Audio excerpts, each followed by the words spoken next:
Welcome to the Fi Investors Podcast, helping you achieve financial independence through real estate investing, one episode at a time.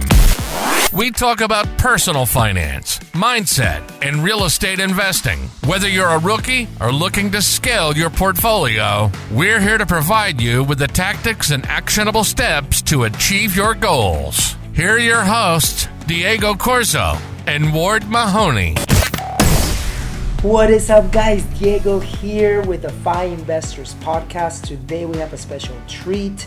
We've had Matt King in the past on the podcast, but today we have the recording from the presentation that Matt King said, things that he shared at the Fi Investors event in September, when we had it in Austin, Texas.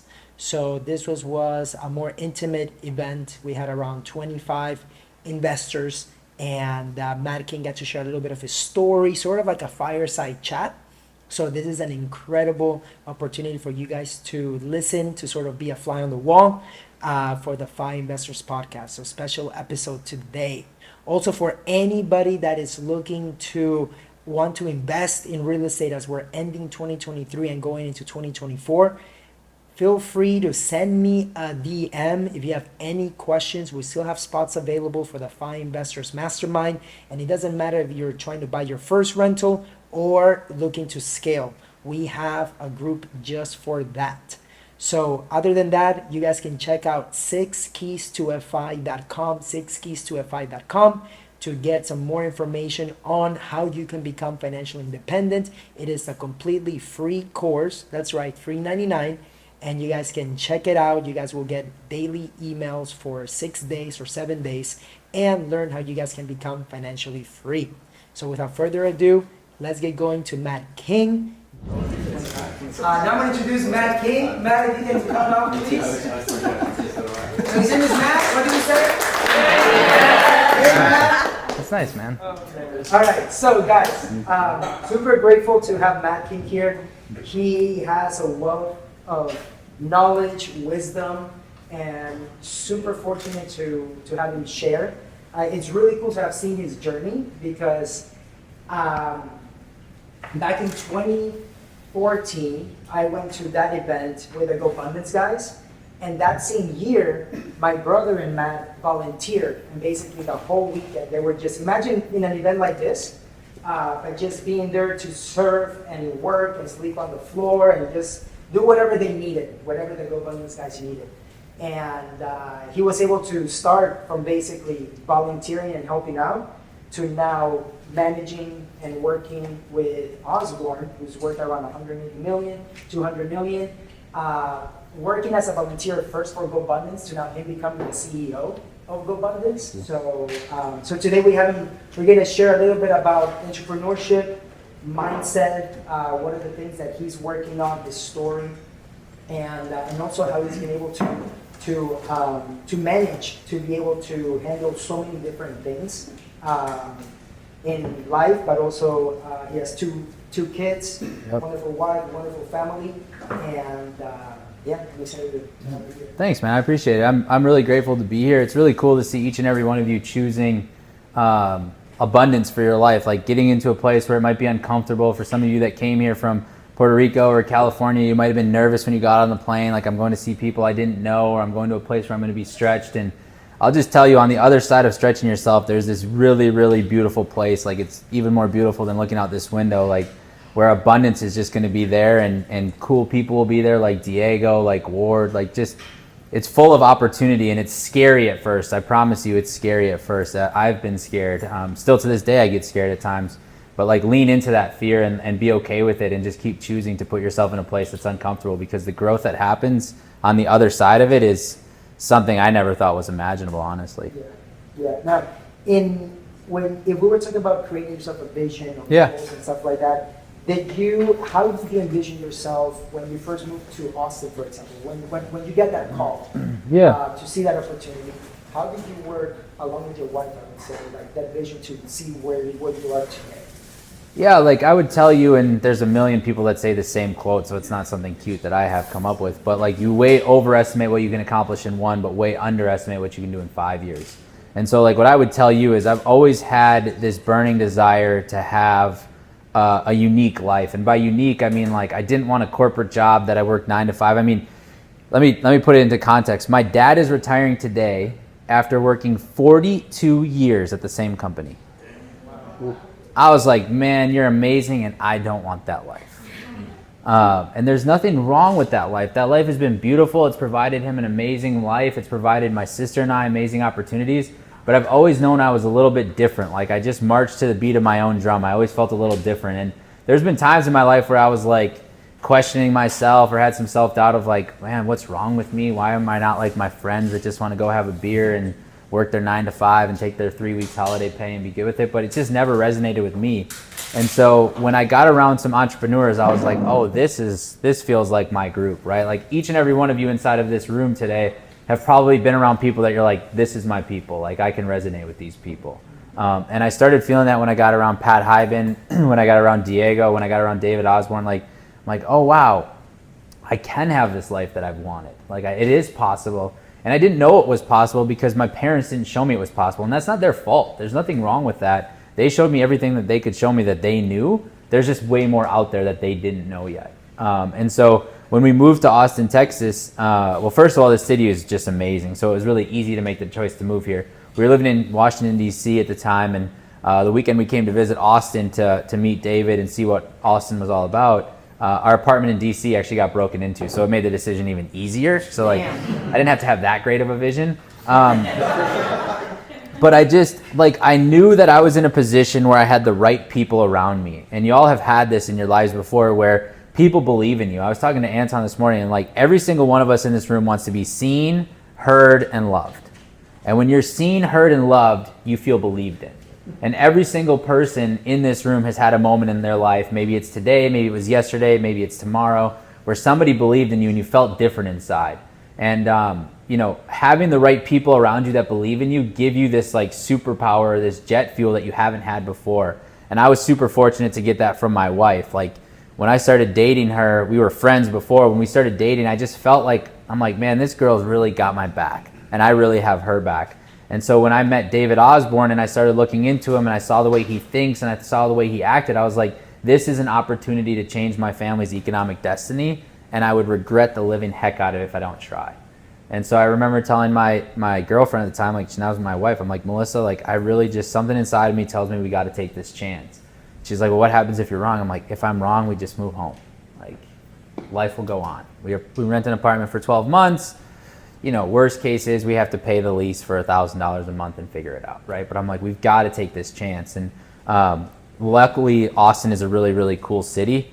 And we happened to stay at an Airbnb on South Congress that had bikes. And so the first day we were here, we got on our bikes and we rode down South Congress to the South Congress Bridge. And there's this beautiful city, this beautiful, they call it a lake, but I call it a river that runs through town that everybody's running around and it's fit and it's active. And she looks at me and she goes, we should maybe go look at apartments. I'm like, yeah, we should go look at apartments. And so like we just fell in love with the city immediately. And for me, it's all about trusting your intuition. And I think you're able to trust your intuition when you have the right people around you that are supporting you and letting you believe in yourself. And Anton and I were talking about this morning too. The worst thing you could do in your life is not choose. He asked me this morning, he's like, well, how do you know you're making the right choice? I'm like, I don't, dude, but the wrong choice is no choice. Everything else is right because I can always change my mind. I'm not pulling the trigger on a gun and shooting it at somebody. That's a choice I can't undo. Like I'm fortunate to be in business where we're not doing brain surgery. We're not trying to solve the cure for cancer. The worst thing that happens is I have to look at my team and go, holy cow, I was wrong. Let's try something else. That's okay. Did anybody get hurt? Nope. Did anybody die? Nope. Cool. Let's move on. We might have lost some money. We might have made a mistake. It's okay. Life will go on. We're going to learn from it. Now we have an issue if we keep making the same mistake or I keep making the same, poor choice. But at the end of the day, the number one thing each and every one of you should focus on is just keep choosing. And after the choice, just see what happens and be aware of it. And so that's kind of what I've done for my life, for the vision in my life. And I'm super lucky to have a really good support system in my wife that has allowed me to do that and allowed me to just kind of be me. Yeah. Now, in surrounding yourself, right, with what started maybe 50 millionaires back in 2014 to now being 1,000. Yeah. What would you think? What would you say are 3 takeaways, or what do you think are 3 traits? 3 traits that you have seen that every I would say every GoBundance guy has that makes them stay, Yeah. but that has made them successful and stay within a community of brotherhood? So the number one is integrity. I think you'll see people come and go in your life that have low integrity that look like they're really successful, but at the end of the day, they don't stick around. It's like the turtle and the hare, the tortoise and the hare, whatever that story is. And you see people come in and they're super hot to trot on crypto, and they look like the world's greatest thing, and maybe they just left anesthesiology and they're doing triple net leases and they look amazing and they got 15 million bucks in their bank, but they have low integrity, and at some point they'll fizzle out. At some point they fade. So the number one would be integrity. Like, have high integrity, be a person of your word, do what you say you're going to do, and say what you mean. Number two is they're very intentional. I was talking to Anton about this today. I had a 5:30 meeting this morning with the CEO of our private equity firm. He's like, a 5:30 meeting? Why do you have a 5:30 meeting? I'm like, because that's the best time for me. Like, I asked him, how early were you willing to meet? He said 5:30. I'm like, great. Every single Wednesday from moving forward, we'll have a 5:30 meeting. And if we can't do Wednesdays, we'll move it to Fridays. Why do I do 5:30? Because, Holly, who's an absolute lightsaber and has been an awesome add to my team, can tell you my schedule looks like a dumpster fire every single day because I just say yes to everything. Like, I don't know why. I don't know why I keep doing it to myself, but I'm just like, sure, I'll talk to you. Sure, I'll help you. Sure, I'll go speak in Memphis. Sure, I'll come speak for you, Diego. Like, I just say yes, and I see what happens on the other side of it. And when you say yes to everything, your days get really busy. But 5:30, there's not many people up and working. So I told him, I'm like, dude, let's meet at 5:30. This morning we spent 90 minutes uninterrupted. I was able to help him solve some problems. I was able to get some information, and now I can help him steer that business in the direction that David and I needed to go to achieve the success we want to achieve. So they're very, very intentional about their time. Time is like one thing you can't make more of or can't buy more of yet that I've found. Maybe somebody will come up with a way. And so they're all very intentional with their time, and they understand how invaluable and how important their time is. And the last thing I would tell you is they all have really cool people around them. They're not hanging out with the soccer moms, drinking wine and, shooting the shit every day. Not that there's anything wrong with that. They have that group that they are with, but they also have this group of really cool, really powerful people like what you guys have created here with FI, and a community of people that are all trying to go in the same direction, are all rowing the boat in the same direction, supporting each other, and most importantly, holding each other accountable. Each and every one of you should have a peer group where you can go have a beer, have wine with your friends, or do whatever you want to do. Every single one of us needs that outlet, but each and every one of us also needs the outlet that you have here in this community to make sure that people are holding you accountable, people are giving you information, people are inspiring you, motivating you, helping you navigate obstacles and roadblocks, and getting you to where you want to go. Are you guys taking notes? Because I already took some notes up here. I'm not texting, I'm like... I should have done a PowerPoint. Seeing very low. I'm telling you, man, every single person, every single one of you, if you really dug deep into your wounds, and Anton and I were touching on this morning. I'll stop patching on you, Anton. But he was bringing up some issues he's got with somebody, and I was like, dude, all that guy wants is to be seen, heard, and loved. And when he feels fear and threatened, what is he going to do? He's going to create chaos and madness because he's not being seen, he's not being heard, and he's not being loved. In each and every one of you, if you like do like a deep dive into your childhood traumas or the wounds you have in a current relationship, like every single one of you, it would be like, my dad didn't see me, I didn't feel loved, or my mom didn't listen to me, or it would be something like that, right? Every single one of us has a story where ultimately, if you dig deep enough, it would be like, wow, I wasn't seen, I wasn't heard, or I didn't feel loved. Now, we were doing a mastermind in your house. Yeah. And this is exactly where I was going to go. So this is Okay, good. I knew you. You sent me the notes. Yeah. I did not say you mentioned there, right? In order for us, like when we heal our childhood's trauma, we're also healing our parents and our grandparents' trauma. Yeah. So, share a little bit on that. Yeah, this is like an interesting new concept I'm playing with, like the trauma that I might have from childhood. Now, I also had this negative connotation around trauma for a long time. I'm like, I didn't have trauma. I'm like, if you actually look up the definition of trauma, each and every one of us has had it, and it's okay. Like, we got to let go of like the stigma or the negative connotation that the word trauma has, because it does have a powerful meaning. But like, I've been playing with this concept with David where like the traumas we have aren't just ours, they're our parents. And it's not just theirs, it's their parents. It's not just their parents, it's their parents. It's very generational. And so when you start to recognize that, I look at my 4-year-old and my 2-year-old and I go like, holy cow, like, am I going to give you this gift?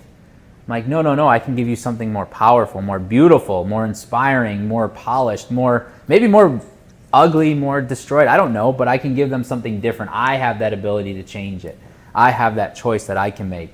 And it's exciting for me to start to play with these concepts. Like one of the things I'm playing with right now is food. So I think there's 5 love languages, right? Yes. I don't know all 5 of them, but there's 6 in my dad's mind and my mom's mind, and food is the 6th. Like food is a love language for my parents and my family, and that's okay. Like that's their choice. I'm cool with that. Like donut Saturday for my kids. Like, yeah, I got it, Dad. Like food is love. That's for you. That's not my burden to carry anymore. But I've recognized that for me, one of the things that I do is I use food as an escape.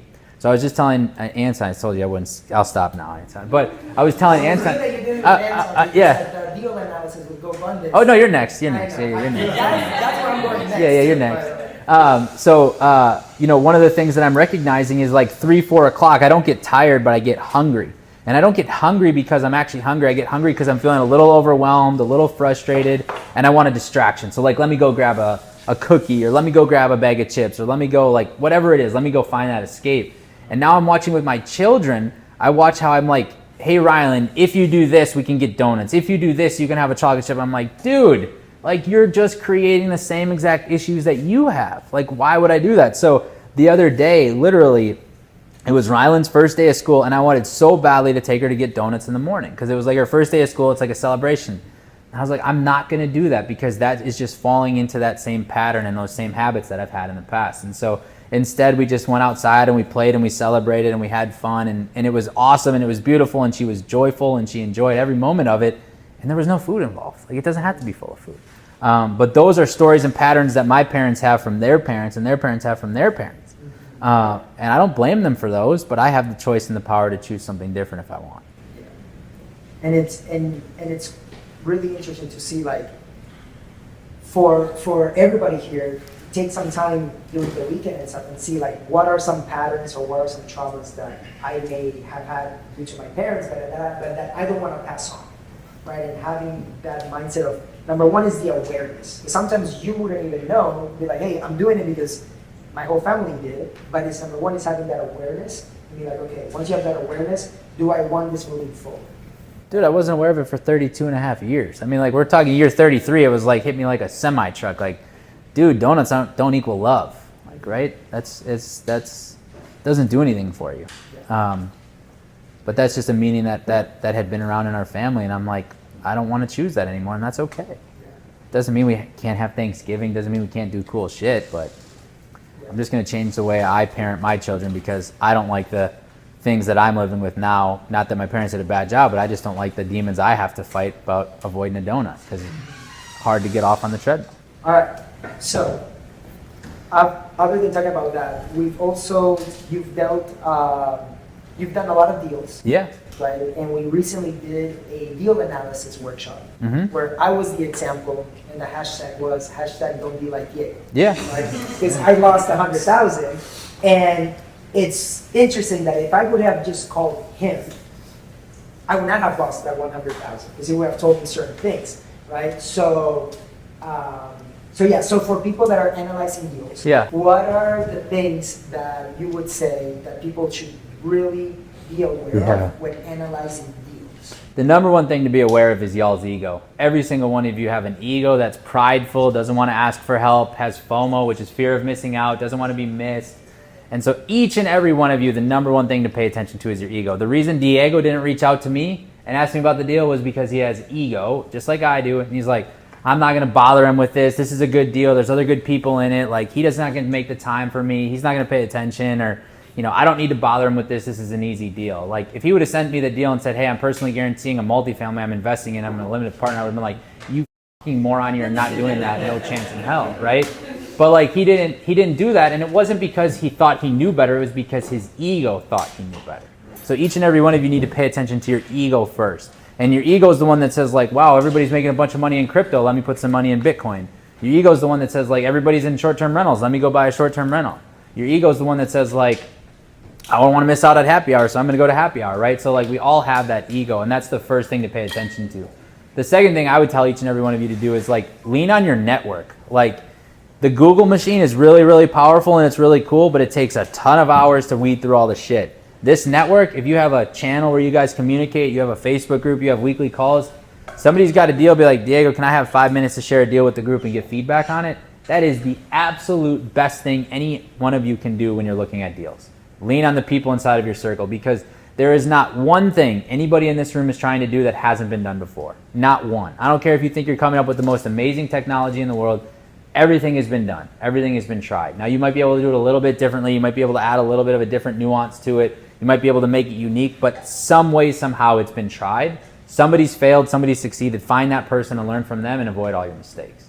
And so, like, you can spend 10,000 hours looking at deals like I probably have. You can understand the different mechanisms and nuances in deals. Like, you can do that, but if I could go back and do it all over again, I would just ask more people how they did deals, look at deals with me, rather than trying to think that I had to do it myself. Now, I did do a lot of that stuff, and a lot of those 10,000 hours were spent learning from amazing, brilliant people that know how to do deals. But at the end of the day, the number one thing each and every one of you can do is get really good at asking who knows how to do this deal, who's the best person to talk to about this deal, and then learning everything you can from that.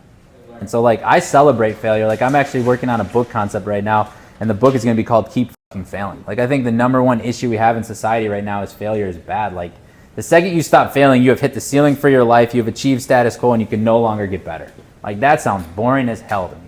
Like, my daughter falls off her bike, I'm like, hell yeah, let's get on a bigger bike. Like, my son stubs his toe, I'm like, awesome, let's celebrate it. My wife's freaking out, like, there's blood on the couch. I'm like, sweet, there's blood everywhere. Like, spray the blood, who cares, right? Like, let's celebrate it. It doesn't matter.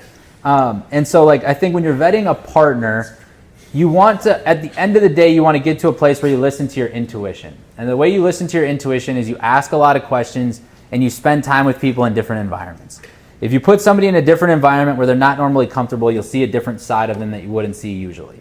My favorite thing to do with people that we're looking to get into business with is play golf, because you can learn a hell of a lot about somebody trying to hit a little white ball around a golf course. You know, they hit a bad shot, do they smash their clubs?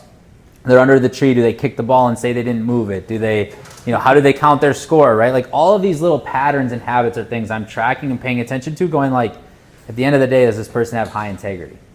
If they have high integrity, I'm in a good spot, right? Then I have to say, well, what are they bringing to the deal? Are they bringing talent? Are they bringing money? Or are they bringing operations? Like, and talent would be like bringing people that can help us build this business, and then operations would obviously be the brains of the operation. And if it's one of those three things, then I want to go really deep and know why are they really good at that, and why can they bring an unfair advantage.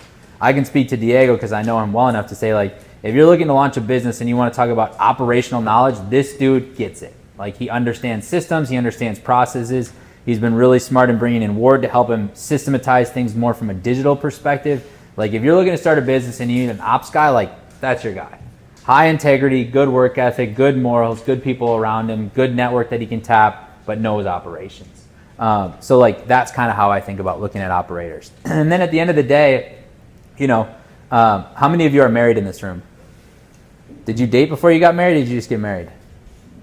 Later. That's how I would get in business with a partner and be like, hey, dude, let's try to do a flip together. Or, hey, man, let's try to, you know, buy this one thing together. Like, don't go try to create the world's greatest, you know, business that's ever been done and try to do it all, like, at the same time. Like, do one little thing together. Like, hey, let's go 50-50 on this kayak and rent it out, or like whatever. Just test the waters, go small to start, and then scale in from there. And then at the end of the day, it's about structuring the document the right way to protect yourself. So for those of you who are married, I did not do a prenup, and I wouldn't do a prenup. But if you did a prenup, you understand negotiating the divorce before the marriage. In business, you always want a prenup. You really want to understand, okay, look, I get that we love each other, Diego. I get that you're awesome at ops. I get that I got some money. Like, I get this is going to be beautiful. But let's say the world changes and you want to move to Puerto Rico full time. Like, how are we going to unwind the business? And we want to have that conversation. Cool, how are we going to come up with a valuation? And how am I going to buy you out? How are you going to buy me out? If you die, what's going to happen? Okay, let's get key man on you, because if you die, I don't want to be in business with your girlfriend. You get key man on me, because if I die, you don't want to be in business with my wife. So if I die, the business gets the money, you give that to my wife. Now I'm bought out. So, like, What's key man? Key man is basically insurance, like life insurance, that in the event that, like, if Diego and I, if I was Diego and Ward was working for me, or like what I'm going to do with Holly, if Holly dies, I'm f***ed, because Holly keeps track of everything I got going on. So what I'm going to do is I'm going to buy key man on Holly, so that if in the event that something happens to her, I can have some capital to go replace her. But more importantly, I can go gift her family with something and thank her and her family for everything they've done with me. In business, you want to do the same. So if you and Ward owned a business together and Ward is running the business and he dies, you're f***ed. So get key man insurance so you can buy his family out, but you can also have some capital to go find that operator that can help you run the business and replace him, so you're not stroking a check and you're not, you know, swimming upstream. So that's how you vet a partner. Now, how do you vet an operator? It's very similar. It's the same kind of way. The one thing I tell you is I ask every single person we invest in is tell me about a time you failed. How did you get through it? My favorite line is, I've never failed. I'm like, I knew it, man. I finally met Jesus. It's great to see you. Right? It was like, come on, man. You never failed ever in your entire life? Like, I don't want to be around you. Like, I want somebody to be like, look, man, I fail every single day. And the way I get through it is incredible people, not making the same mistake twice, keeping my word with the bank. I haven't declared bankruptcy. I actually had to mortgage my house again to pay off this loan to protect my investors. Like, I want to hear stories like that. The other thing I look for is a lineage of success. There's this saying of like learning how to shave on someone else's face, right? Like, you shave? Or you don't shave, you have a beard. You shave, right? You shave the sides. You have a kid? No, okay. Well, don't let my 2-year-old learn how to shave on your face. You'll get cut, right? Same is true of a business deal. Don't let somebody else learn how to shave on your face. If it's their first deal, make sure you are getting way outsized returns and you have tons of protections in place, because they will make a mistake, they will slip and cut your face a little bit, and you don't want to be the one that bleeds out because of it. Now, questions on anything that we just shared on this? Yes. Brandon. When you do the key man insurance, how many deals are you doing with this partner before you decide to kind of have that more serious talk? I would say you would want to do it when like the value of the business is around $1 million or more. If it's like, hey, we bought a house together and you're in for 30 grand and I'm in for 30 grand, like, it's not going to be worth it from an insurance cost perspective. Like, key man insurance for $1 million on someone like me who's 33 and decently healthy, although I was addicted to donuts because of his parents. It's probably like $500-600 a year. It's not crazy expensive, but like, again, you want to understand how much the business is worth before you really do that. Like what I'll do though with like Holly, and I'll tell the playbook so Holly knows it is, you can also use key man insurance as golden handcuffs. So you can buy whole life insurance, which actually accumulates a cash value to it. And then you basically say, okay, Holly, I'm going to put $20,000 a year into your life insurance policy. At year 5, the cash value is going to be a little bit more because it's going to accrue. And if you stay with me for those 5 years, I'm going to gift you this policy, which means you get the cash value associated with it, and your family now has the death benefit that goes with it. So you can use it as key man. Now, I'm the owner and the beneficiary of the policy up until that 5-year mark. So if year 3, she tells me to get and I'm a crazy lunatic, well then that's fine, I'm going to take my money back and you forgo that. But in the event that she sticks with me for 5 years, I want to reward that. And so I'm like, okay, here's that policy that has the cash value. Now let me show you how to invest that cash value. And by the way, now your kids have this awesome policy that is there to protect them in case something happens to you. As a leader, I know that as you're hiring people too, you focus not just on the role, but also on them and what their goals. Bless you. Yep. So that you can, so that you really know like why you're doing what you're doing. Yeah. Can you share a little bit about that? Yeah. So look, I think at the end of the day, like, the role is cute. It's good to know what the role is and the expectations are for the role, but business is human to human contact. It's all about person to person, bless you, engagement. And so you want to make sure that you understand where that human is trying to go with their lives. If I didn't care about Holly and what she was trying to do with her life, and I didn't care about her 2 kids or what they were up to, and I just said like, you work from 9 to 5 and you answer your emails and I don't really care about you as a human, she's not going to run through a brick wall for me, and she's probably not going to stick with me that long. But if I get to know what she's trying to do with her life, I get to know her kids, I get to understand who she is, and I show her I can help you achieve your goals, bless you, she will run through a brick wall for me, and I'll run through a brick wall for her. Now we've built a covenant relationship that's way deeper than any role can be. So if I call her and say last night, hey Holly, my Achilles is starting to really bother me, can you call the PT and see if I can get back in? She doesn't say, no, that's not in my job description. She's like, oh my gosh, are you okay? Is everything all right? Do you need me to do anything? Like, because we have this relationship, we have this bond that goes deeper than just the job description. Yeah. So you really want to make sure you understand what people are trying to accomplish with their lives and what makes them tick. And through understanding that, you can really help them achieve their goals inside of your organization. And when you do that, they will be loyal, they will be raving fans, they'll run through walls with you, and you'll have somebody by your side that you're like, when I die, carry my casket because I really appreciate, admire, and respect you. And that to me is more fun than a role. Now you were with the CFO and the CEO of the Cincinnati Reds. Yeah. The Millionaire. Yeah. Right? Yep. Yep. Share us a little bit about those types of conversations and the CFO and all of that. How many of you have been in a conversation where you felt a little uncomfortable? Yeah. Were you a little intimidated? Mm-hmm. Yeah. So try going to Cincinnati, taking the elevator to the 24th floor, getting off, going to a private elevator, taking that to the 25th floor, walking into a conference room that overlooks the entire city, most importantly, the baseball stadium that they own. Like, that's pretty intimidating. I was like, I'm gonna put my back to the stadium. Y'all look at that. I'm gonna face you guys.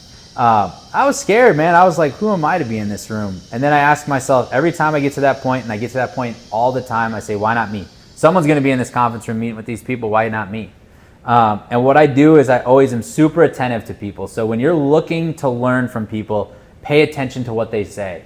So I really take good notes when I meet with people. I pay attention to their words. I pay attention to their language. I pay attention to things that they stumble on or like choke them up or whatever it is, because I know that that's like a little weakness point that I can dig into. And so I'm meeting with the owner of the CEO that runs the family office for the Cincinnati Reds. And he's like, so what questions do you have for me? I was like, tell me about you. And he like lit up like a Christmas tree, like 60-some-year-old guy lit up like a Christmas tree. He's like, well, I got 4 kids. And he starts, I'm like, tell me about your kids. What do they do? He's like, oh, well, this kid's doing this, and this kid's doing this, and this kid, he's kind of trying to look for something. I'm like, wait, tell me what he's trying to look for. He's like, well, he was in real estate, but he picked the wrong company at the wrong time, whatever. I'm like, well, what does he want to do? He's like, well, he really likes development. I'm like, dude, we own a private equity firm that develops single-family residential real estate. I'd love to talk to him. I can't guarantee that it's going to be a match. He lives in Chicago. We're in Austin, Texas. But I'm like, I have this amazing network. Like, let me talk to him. He's like, really? I was like, yeah, like, let me talk to him. What's his name? Sam. I'm like, okay, cool. So, and then the first 5 minutes, I was serving this guy. And I believe that servant-based leadership is the Trojan horse to knowledge. So like when you serve, people will give you whatever they have from a knowledge perspective. You show up with service and the world will reward you. What I did with Bundance on the Go Crew, I served. I sat in the room and I learned. What Ward's done with the Go Crew, he served. Stood in the back of the room, you learn all the shit that people are paying for. Like, yeah, nice flying private, yeah, 26. So I've recognized that early on. So I go and have these meetings. Now I have a list of questions prepared. I've done some research in advance, so I know some of these things. Like I know they're very charitable, so I ask, like, talk to me about the charity, talk to me about these things. But then I'm super intentional after the meeting. So, well, I shouldn't say I am super intentional. Holly helps me be super intentional after the meeting. So I get on the plane to fly home, and I send Holly an email and say, hey, can we send this person a handwritten card, let's say this, and make a donation to this charity. This person a handwritten card, let's say this, and make a donation to this person's charity. And then the guy who hosted me, let's send flowers to his wife, even though I never even saw her. And let's say, thank you so much for the hospitality, Matt, or whatever. Now I've intentionally touched each and every one of those people leaving, which shows them that I took time out of my day to make sure that I saw them. I felt them, I heard them. I understood what was important to them. And then I ask them questions like, how do you analyze risk? And so I asked the guy, how do you guys look at risk? Like, this is a multi-billionaire. He goes, risk is just a lack of knowledge. We don't take risks. We just know what we're doing. I'm like, holy shit, don't take risks, just know what you're doing, right? So, and I take those notes, and then I'll follow up with him, like with this guy, with his son Sam. I followed up with him and said, hey, thank you so much for your wisdom. I really appreciate this, and this to show I'm listening and I'm going to take action. Please make sure to introduce me to your son Sam. You mentioned that he lives in Chicago. I'm going to be in Wisconsin all summer, so I'd love to connect with him in person if I'm able to. Otherwise, Zoom works great. And now, like, I've just showed, like, I'm present, I'm paying attention, I'm here to serve. And again, being a servant is the Trojan horse to knowledge. So now if I pick up the phone and call him and say, we're looking at a deal, or I need your help, the first thing that's going to come to his mind is, he talked to my son, he made a donation in my name, how can I help this guy in return? Yeah. And it's really good. We're always like, I need to do that for the next few meetings that we have. It's super easy, man. Yeah. You just have to care, too. You just have to respect and appreciate the time they're giving you and the value that that time has for them, and show them that you recognize it. Because their time is valuable. My time is valuable. Your time is valuable. Each and every one of you has a value to the time that you spend with people. So when you spend time with other people, understand what the value of their time is and make sure you recognize it. Matt, other than business, for example, Yeah. what are conversations that light you up that you get excited to talk about? My kids, man, my 2-year-old, my 4-year-old, they're crazy. They're fun. I enjoy talking about, my wife. I enjoy talking about, like, Holly and my team, like this cool team I'm starting to assemble that's helping me achieve what I want to achieve. Like, that's fun to me. And it's not fun to me to, like, win. It's fun to me to watch them win through me. Like, that's exciting to me. Like, my wife is, she's a super simple, down-to-earth Midwest teacher. And so I love talking about my family. I love talking about, the people around me that I think I can help win and that will help me win. Like, that's exciting to me. It's cool to me to, like, be able to give people opportunities. Like, I mentioned this to you. So this summer, my wife and kids, they spend, well, not this summer, but every summer they spend the summer in Wisconsin. So that was a COVID thing that happened. So June 13th, my wife and kids went up to Wisconsin, and we shipped the dog up to Wisconsin, and they stayed there for 2 months. I go back and forth all summer, maybe a week there, 2 weeks here, 2 weeks there, 1 week here, back and forth, whatever. It's hot as hell here in the summer. Like, you don't want to be here. So they go up there in the summer. And so at the end of the summer, I was like, well, shit, I got to get my dog back to Texas. I got to get my family back to Texas. And I was like, oh, it'd be really cool if I had all my friends from back home come down and we have a golf weekend. And I was like, oh, it'd be really cool if I took them home in a private plane. Like, that'd be a neat experience. And then I wouldn't have to go commercial to get my family. That would be a cool experience. So I had 7 of my closest high school friends, who I'm not that close with anymore, but I still love, appreciate, respect, etc. I said, y'all fly your asses down here commercial and I'll get you home. They're like, how are you going to get us home? I'm like, just trust me, I'll get you home. So they all came down here. We hung out for 3 days. We played golf. And then on Sunday morning, we went to the airport, got on a private plane, and flew them home private. And to me, that lit me up like a Christmas tree to watch these guys, like freaking kids in candy stores, be like, holy shit, we don't have to go through security. Like, yeah, I'll take a mimosa. Like, I mean, they were Bloody Mary. Everybody was like, they were like on cloud 9. And I was sitting there going like, man, there's no amount of money that I would have not paid to have these guys have this experience. Yeah. Giving people experiences is the most rewarding thing in the world for me. Like, my father-in-law is one of the hardest working people I've seen, right along my dad. And he was talking about for the longest time, he's got this shed and he's got this garage. He was talking about, he cares about his grass so much, and he was hating how like his grass was dying walking back and forth. And he's like, I should put a sidewalk in. And finally at the 3rd year, I looked at my wife, I'm like, we're buying the fucking sidewalk. It's like $2,300. Like, he literally to this day, 4 years later, sends us texts randomly and says, like, walking on the sidewalk thinking about you guys. I mean, what amount of money would y'all pay for that, to have your father-in-law say that? Like, I mean, he sends us pictures this summer of my kids playing on the sidewalk. He's like, it's really cool to see him playing on the sidewalk. I'm like, dude, it's fucking hot. Get over it. Right? But that's like what lights me up about life. That's what excites me, is watching people achieve and feel and have joy. And something I'm constantly working on, one of the things I've been trying to do, or I do pretty well, is I'll never go home on the phone. So I will drive around my neighborhood finishing phone calls because I don't want to go home on my phone. If I walk in on the phone and my daughter and son run up to see me and I'm like, shh, I'm on the phone, I'm basically telling them, this phone call is more important than you, and how dare I ever say that to my kids. There's not a single call. Elon Musk could call me, it's not more important than my children. Like, I don't care who it is. So I won't go home on the phone. Now, the fucked up thing about this is, one day my wife texted me and said, why are you driving around the neighborhood? I was like, where are you? She's like, I'm at home. How do you know I'm driving around the neighborhood? She's like, I turned Find My Friends on. I was like, on my phone too, I guess, huh? Now, I've got nothing to hide, so I don't care at all. But I was like, oh, that's interesting. So you're tracking me. I got it. But I told her, I'm like, I'm not coming home on the phone. She's like, okay, cool. Like, she gets it. She understands. Then I'll leave my phone in the car for about the first 30 to 45 minutes. I won't even take it in the house, because if it's in the house or it's in your pocket, like, I mean, I can feel it right now. Just when it buzzes, like, I have just like the tendency to just want to like check it and look at it. And my daughter, like, on the weekends, I'll not be perfect with it, but she'll tell me, Dad, put your phone down, or Dad, stop on your phone. And then here I am telling her, you can't have your iPad. I'm like, you can't have your iPad. Let me answer this email. I'm like, wait, who am I? Like, I can't. So the only way that I've learned how to put my phone out of my hands is I plug it in. So I literally go into our bedroom, go into our bathroom, plug my phone in, and leave it plugged in on Saturdays and Sundays sometimes, so that I'm forced, if I want to look at it, I got to walk my lazy ass all the way across the house, go look at my phone, and then go play with my kids and leave it there. The other thing that I do, and I learned this from Jesse Itzler, is I never tell my kids I'm tired. The second I tell my kids I'm tired, I'm telling them everything else I'm doing in my life is more important than you. I'm putting all my energy there. I'm never going to tell them I'm tired. So, last night, thanks to Holly, we were able to get the last flight out of Austin. So I flew out at 8:34 p.m. So I finished my calls, got home. From 5 o'clock till about 6:50, I was with my kids. We went in the pool, we played, we ran around, we did all this shit. I got them in the bath, we ate dinner together, and then I left while they were like winding down, getting ready for bed. Was I exhausted? Man, dude, I was exhausted. Like, full day of work, playing with my kids, then now I have to fly to Memphis to go speak. But I'm not gonna tell them I'm too tired. So I literally got home, I'm like, let's go in the pool. Like, I like light myself up so that I show them that you're important and this time is all about you. What's the best tip, advice for someone that, I guess all of us that are starting entrepreneurship, to manage our time? You got 24 hours in a day. and what time do you sleep till?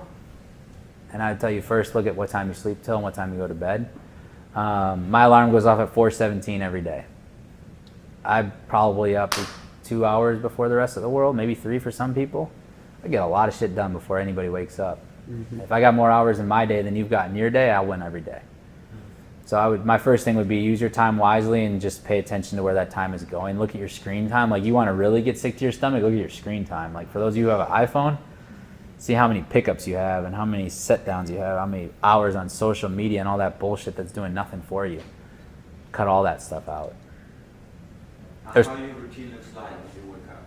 Yeah, I get up at 4:17. I only know that because I don't like even numbers. I know you're going to tell me 4 is an even number. I tried 3, it's too early. So I wake up at 4:17, and then I usually will spend about the first 10 to 15 minutes reading. I'll either read an article or I'll read my book, something like that. And then probably every third day I'll journal. I'll spend some time journaling, and then I'm usually in the gym, which I have in my house, around 4:45-ish. I'll work out for about an hour, and then I will, if I didn't journal before, I like to journal after, and then I'll usually take a shower and leave. I leave the house, if I'm going to my office, I'll leave the house between 6 and 6:15. This one usually have our calls. I mean, yesterday I was in Memphis, so I tell Holly, like, when I'm traveling, you can book shit as early or as late as you want. I don't care. So like, literally yesterday morning, I had a podcast at 5:30 in the morning in my hotel room. Like, I don't care. The one thing I can do that I can actually control is I can't be smarter than y'all because I dropped out of college. I already know I'm going to lose that game, but I can outwork any single person in this room, and I can control that. Nobody in the room can control that but me, right? And so, like, I will go toe-to-toe with anybody any day that I'll outwork anybody. And I know if I'll outwork you, I'm going to win. Now, I might be drained, and I know that over time I need to understand leverage and systems. I get all that stuff too, right? But at the end of the day, I know inside of me I will outwork anybody. It's like that lion on your arm, man. When it's hungry, it hunts. One of the last questions, and let's let you have questions. What are you most afraid of right now? I'm most afraid of mediocrity. Like, I'm most afraid of not living life to the fullest. I'm most afraid of saying no to something that life brings into my path. Like, I'm not afraid of failing. I'm not afraid of, losing money. I'm not afraid of, pissing people off. I'm just afraid of, like, not living up to my true and full potential. I also will tell each and every one of you, I put myself in a place every single year to be afraid and to feel fear, because I believe that the greatest thing we can teach ourselves is to continue to choose through the fear and not let the fear paralyze us. So 2021, I rode a bull. This year I'm doing 29,029. Have you guys heard of that? You hike the elevation of Mount Everest in 36 hours. I'm doing it with a double repaired Achilles tendon, so that will be an interesting experience. What is one cool project that you're working on you're most excited about right now and you haven't told us yet? Or even me? Even you. I got a lot of little things I'm working on. Yesterday, how many businesses did we get stuff on? 4, 3? Landscaping company, closet installation company. Like, I want to buy a bunch of cash flowing businesses, boring stuff, like just have fun with it. With the help of like Diego, Ward, Holly, I launched an Inner Circle earlier this year. I think I'm going to rebrand the Inner Circle as the Underdog Society and like kind of try to reframe like the concept of it and make it more about like, find the way or make the way. Like, so many of you, how many of you in your life have been counted down or counted out? Like, constantly, right? Like, it's great to be counted down, but I won't ever let anybody count me out. So I kind of want to like encourage others to feel that and see that. That's exciting to me. 29,029 is exciting to me.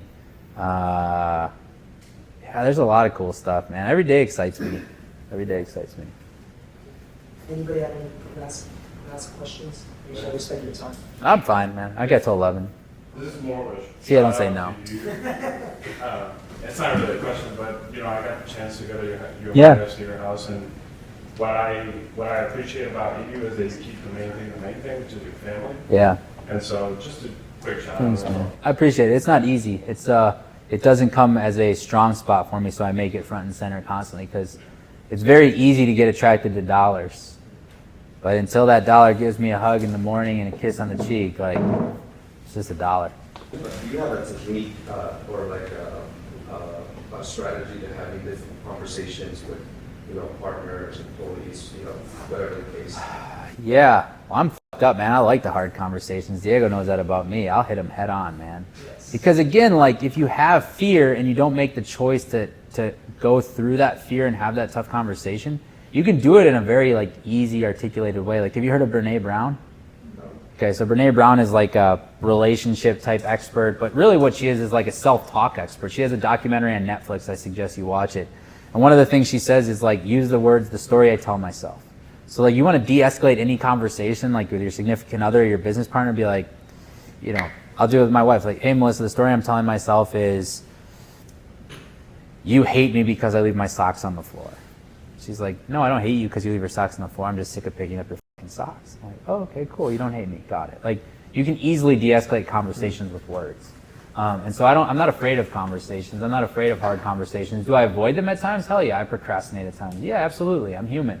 But at the end of the day, I know that on the other side of that fear is this beautiful world, and I want to just get through the fear, like just get on the other side.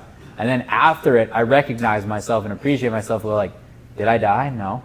Okay. Did I get hurt? No. Okay. Was it tough? Yeah. Was it uncomfortable? Yeah. Did we do it? We did it. Cool. Let's celebrate. Nice. Good job. What would you say to someone looking for more accountability? Oh man, more accountability. Well, first and foremost, look in the mirror, man. Each and every one of you have the ability to hold yourself accountable. It's just, do you have the courage to do it and have the raw, authentic conversation that you need to have? Like, do you really want to do this, or you just want to talk about doing it? And then the second thing I would do is I'd get around a room like this, and I'd be like, holy shit, this room is really full of cool people. I'm going to pick one or two and say, look, man, I'm trying to accomplish really cool shit in my life. Would you help hold me accountable? And I'll hold you accountable. And just say, like, you can either talk the talk or we can walk the walk. What would you rather do? Last one, for sake of time. We talked about in your house about imposter syndrome. Yeah. And a lot of people felt that and had that. Yeah. You looked it up. Yeah.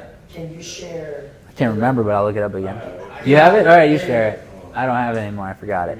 Give me a second. I was like sitting there thinking, going like, what the fuck is even imposter syndrome? Like, I looked it up and it was like, I'm like, okay, what are the benefits of imposter syndrome? And it's this beautifully like well articulated thing that I was like, It's a false perception that someone has that they're not worthy or capable of doing something that they're setting out to do. okay, that's what most of you would think, right? Oh yeah, here, I wrote it up here, didn't I?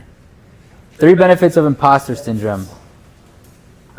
It improves your due diligence and it improves diligence, increases empathy and improves relationships, and it strengthens relationships.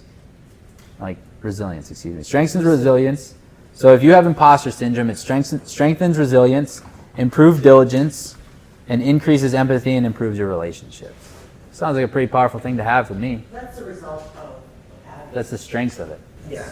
The strengths of having imposter syndrome. Because a lot of people are like, oh, I feel imposter syndrome. And they think that is not, like, they think that is bad, right? Yeah. Having imposter syndrome. But sometimes you can use it to your benefit. Yeah, and we actually talked about it last night. We were saying that when you have it, actually, I think it's a symptom of the fact that you're trying to do something. I think it's a gift. Yeah, it's a gift, man. If you were trying to level up, you never know what imposter syndrome is. The other thing, like David Osborne taught me at a young age, like we were flying to Dallas and we were flying on this private plane, and he's like, man, I remember when I was young, I was trying to build my real estate offices. I'd drive over this hill coming into Dallas and I'd see this beautiful giant skyline, the sun rising over these giant skyscrapers, and I'd ask myself, who the fuck am I to be taking on this city? This thing is huge. And he's like, all of a sudden one week I was making that drive and I looked and I said, why not me? I was like, whoa, that's powerful. So like when I get uncomfortable, when I have imposter syndrome, I'm like, somebody's going to be speaking, why not me? Somebody's going to have the private plane, why not me? Somebody's going to have to, show my kids what abundance is like, why not me? Somebody's going to have the privilege of employing Holly, why not me? Like, right, why not me? Somebody's going to have to do it, so let be me.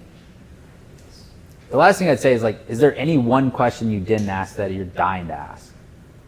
Or that we didn't touch on that you're dying to touch on? You're fine, dude. You do your thing. You do your thing. Because like each and every one of you probably showed up here and you're wrestling with something. You're working through something. And like the one thing I want each of you to know is you're not doing it alone.